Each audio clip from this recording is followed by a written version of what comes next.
being filmed right now. Look at this. Look at this.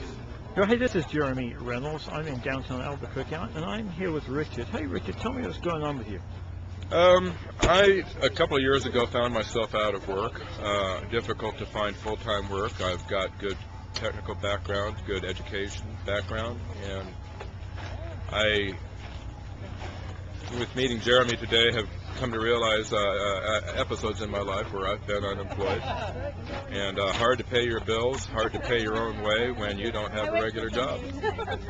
And everybody knows it's hard to find work these days because people are looking for long-term commitment, and they think that you're not going to be there in a year or two down the road. They're not going to hire you off the get-go. Hey, Richard, did you ever think in your wildest dreams you would be standing in a parking lot in downtown Albuquerque eating food from a mission? No, sir, it's still strange to me, and it makes me question myself on a spiritual level and make myself realize that God has a plan for all of us, and I'm trying right now to find out what that plan is. Now, how helpful is it when we can do something like this, just to maybe brighten up your day a little bit and to cheer you up a little bit? To any time that anybody knows that people out there care about them is always a good thing. Can we go put it down over there? Humanity's caring for one another is the only thing that holds the thread of our society together. What would you say? A lot of people in Albuquerque, or some, maybe not a lot, go, hey, you know what, Richard, Jimmy, Chris, Jeremy, if they wanted, they could get a job. They don't have to be in a mission. Do you think people understand the I think fight? most people that are capable of getting a job are on the thread or the edge of getting a good job, like myself.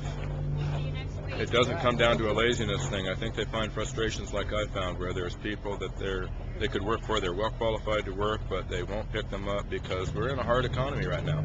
People aren't affording workers. I frankly don't understand what keeps everything going right now.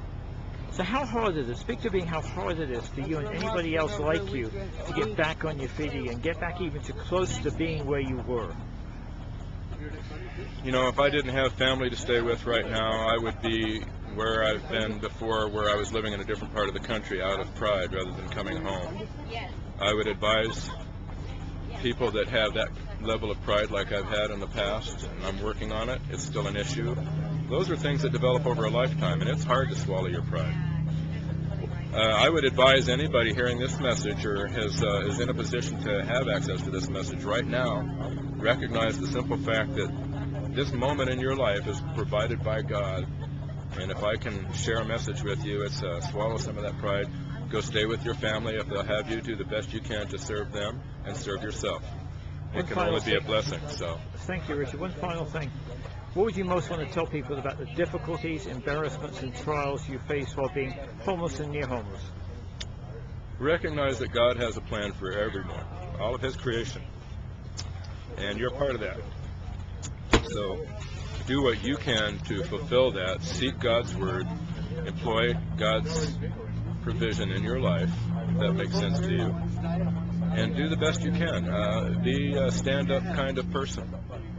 Be a person that recognizes the challenge, do the best and perform at it as you can, and make it better for yourself. Make your time worthwhile to somebody else, and it will reward you and them. Awesome, Richard. You do a great interview. Thank you so much for spending a minute or two with us downtown. Thank Enjoy you for your taking chili. the time and letting me share. You bet. Take care. Thank you so much. Message. Thank you. Thank you.